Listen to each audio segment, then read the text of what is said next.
To me, a athlete like Caitlin Clark on her level, she should have been getting these second opinions. She should have been hearing from all these other doctors, man. But Stephanie White spoke to the media yesterday. She really didn't give a whole lot, but she did say that Caitlin Clark was in New York meeting with other doctors. Now, with all of that being said, what does the timetable look like to me for Caitlin Clark coming back? I keep telling y'all, around the 17th to the 30th of August. Caitlin Clark, one of professional basketball's brightest young stars, faced a devastating year that tested her in ways the game never had. Days after Thanksgiving, on November 29, 2025, she shared heartbreaking personal news with her fans about losing her beloved golden retriever, Bella. But this moment of grief came at the end of what was already the most challenging season of her basketball career. Anyone unfamiliar with Clark should know she's a 23-year-old guard for the Indiana Fever in the Women's National Basketball Association, who became the all-time leading scorer in NCAA Division I basketball history for both men and women during her time at the University of Iowa. Her rookie season in 2024 was spectacular, making her one of the league's most popular players almost overnight. The year 2025 would prove to be something entirely different. High expectations surrounded the 2025 WNBA season when it began, with the league expanding to a 44-game schedule from the previous year's 40 games. In her entire basketball career spanning 4 years at Iowa and a complete rookie season with the Fever in 2024, Clark had never missed a single game, but that streak was about to shatter. Caitlin Clark's team has made it known we are going to be holding her out until she is fully recovered. We are not going to be rushing her back at all.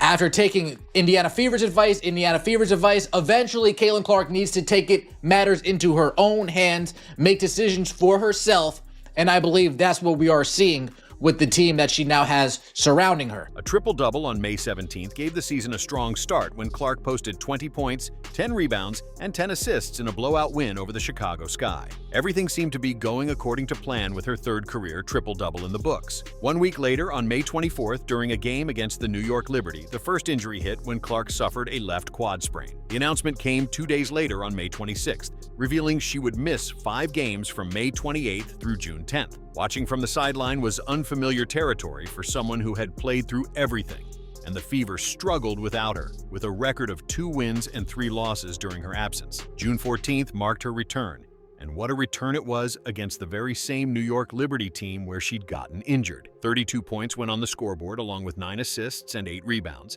and she hit 7 three-pointers, including 3 consecutive shots in just 38 seconds. The Liberty had been undefeated up to that point, and Clark ended their perfect season in one night. So, lads, this is not a great look for the Indiana Fever organization. If you've got Caitlin Clark, the star of the Indiana Fever, she's going and seeing whatever about not seeing the Indiana Fever's doctors, it is what it is with that. It is what it is. I think a lot of players and teams get second opinions.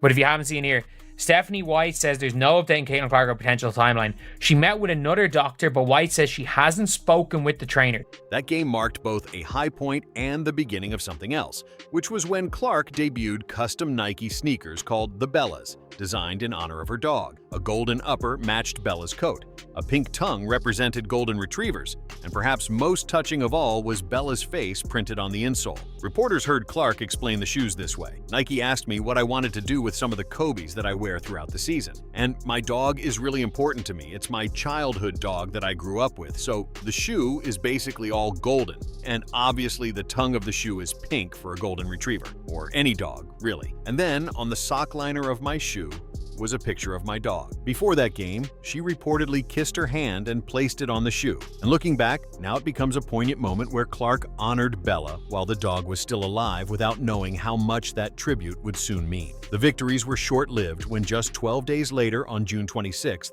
a second injury struck in the form of a left groin sprain. Another 5 games slipped away, including the Commissioner's Cup final on July 1st, where the Fever won the championship without her by defeating the Minnesota Lynx 74-59. The people were speculating that Caitlin Clark injury could be much worse than expected.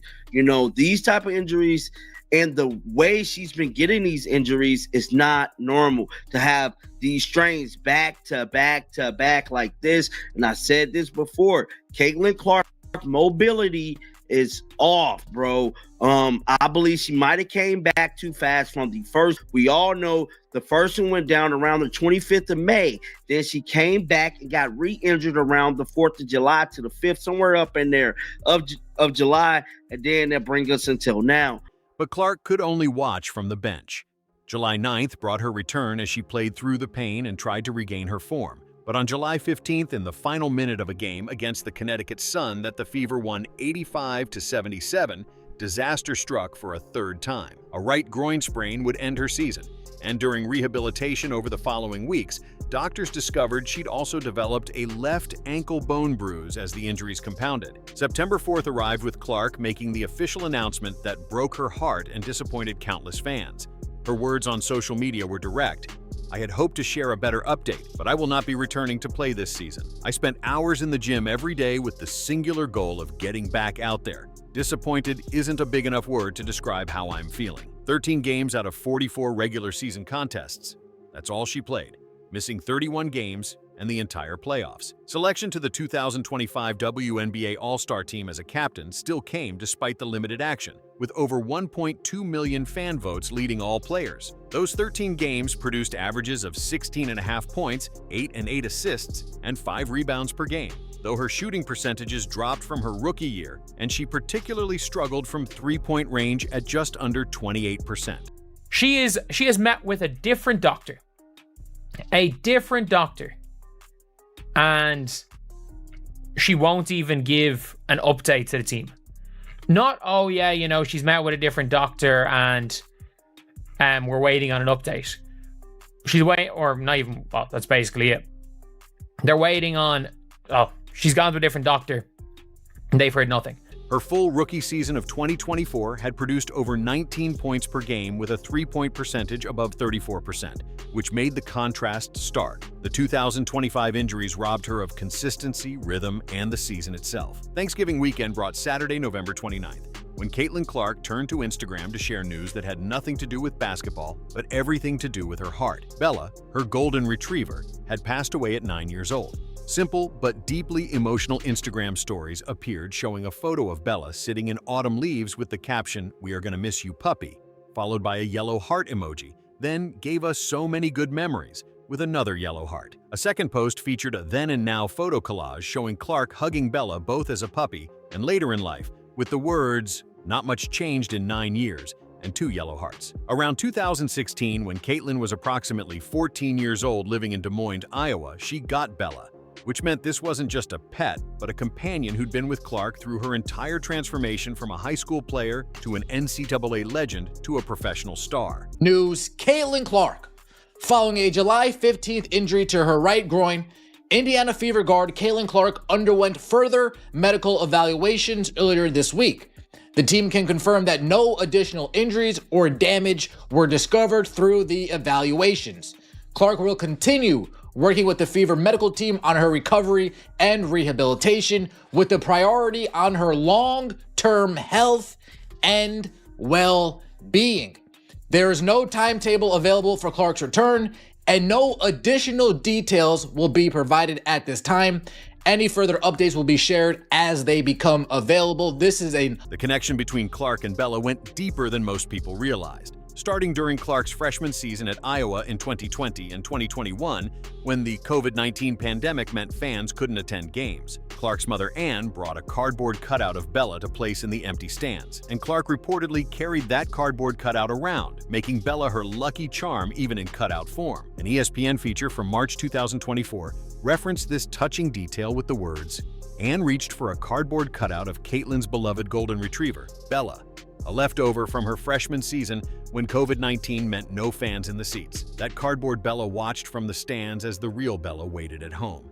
And when Clark designed those custom Nike shoes in June 2025, where she scored 32 points, she was creating a tribute to a companion who'd been there for nearly a decade. Social media responses brought an outpouring of support from fans, with one writing, "Heartbroken for Caitlin today," and sending her endless love, strength, and support. "Losing a dog is losing family, and no one deserves that kind of pain." Another fan noted the significance of the shoes by saying, "One of her Kobe PEs last season featured Bella, with a nod to her golden coat and pink tongue. She scored a season-high 32 in them, including the iconic back-to-back-to-back threes versus the Liberty, Rappy Bella. Battling injury after injury throughout 2025 while watching her season slip away, game by game already made for a difficult year for this young woman. And Bella's loss added another layer of heartbreak to everything she'd already endured. As if Clark needed more uncertainty in her life, the Indiana Fever's future heading into 2026 remains anything but clear, with only 3 players under contract as of today, November 30th. Those 3 are Clark herself, fellow young star Aliyah Boston, and 2025 draft pick Michaela Timpson, which means the Fever need to rebuild nearly their entire roster. General Manager Amber Cox identified the team's top priority as re-signing Kelsey Mitchell, the guard who averaged over 20 points per game in 2025. October exit interviews brought Cox's clear statement. The priority will be Kelsey Mitchell and making sure she remains in a Fever jersey. She will continue to be a focal point as we enter free agency. Mitchell's return isn't guaranteed, though, as her father's death led her to tell reporters that family is big for me. I got to do what's best for us, leaving the door open to other possibilities beyond Indiana. Other key players face free agency as well, with Natasha Howard averaging 11.5 points and nearly 7 rebounds per game at age 34, while exploring her options. Sophie Cunningham suffered a season-ending MCL injury, but expressed interest in returning, though she acknowledged having to look at other opportunities. Complications increased today on November 30th, 2025, which marks the expiration of the WNBA's collective bargaining agreement as the League and Players Association negotiate a new deal that could significantly change salary caps, roster rules, and free agency procedures. Current proposals reportedly include maximum salaries, potentially exceeding $1 million, far above the current maximum of around $214,000. 2 expansion teams join the WNBA for 2026 in the form of the Toronto Tempo and Portland Fire, meaning every existing team will lose players in expansion drafts that further complicate roster planning. Bright spots exist despite all the uncertainty, starting with the Fever's franchise record 24 wins in 2025's expanded 44-game season. Their first Commissioner's Cup championship came home, and even with Clark missing most of the season, the team showed resilience by beating the Atlanta Dream in the first round of the playoffs before falling to the eventual champion Las Vegas Aces in a hard-fought semifinal series. Caitlin Clark's message on November 29th about losing Bella wasn't just about a dog, but a window into a year defined by loss. Health vanished, playing time disappeared. A season that should have been her second act of dominance never materialized. And now, a companion who'd been there through it all was gone. Something universally relatable exists in Clark's story for a 55-plus audience who've all faced years where everything that could go wrong did exactly that. We've all lost beloved pets who were more family members than animals, and we've all wondered what comes next when the future seems uncertain. But here's what we also know about Caitlin Clark. She spent hours in the gym every day, as she said, with the singular goal of getting back out there. The Indiana Fever, despite all their roster questions, are building something around young stars like Clark and Boston. And while Bella may be gone, the memories remain along with those custom shoes bearing her face. In the 2025 season tested Caitlin Clark in ways basketball never had before. But champions aren't defined by perfect seasons. How they respond when everything falls apart is what matters. As Clark and the Fever head into an uncertain 2026, one thing stands certain: she's faced the worst and kept going, which is the mark of someone who'll be around for a long time to come.